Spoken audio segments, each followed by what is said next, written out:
Ready ready start.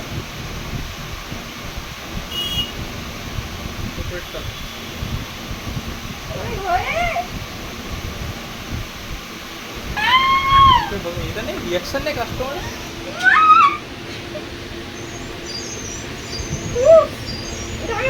হ্যাঁ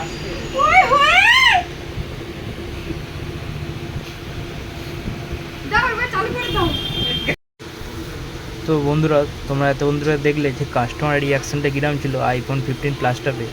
তো madam এসেছিলেন ফাইন্যান্সে কিনতে, ফাইন্যান্স ওনার সিভিল খারাপ বলে তো ওটা আমাদেরকে ক্যাশেই দিতে হয়েছে। তো উনি পুরো কান্নাকাটি করে দোকান ভাসিয়ে দিয়েছিলেন, লাস্টে বাড়ির লোককে ফোন করে ক্যাশ জোগাড় করে উনি এই ফোনটা নিয়েছেন। তো কেমন লাগলো অবশ্যই জানাবেন, কমেন্ট করবেন, শেয়ার করবেন, ভিডিওটা ভালো লাগলে সাবস্ক্রাইব করে দেবেন। থ্যাংক ইউ, আবার দেখা হবে নেক্সট ভিডিওতে, ততক্ষণের মতো টাটা।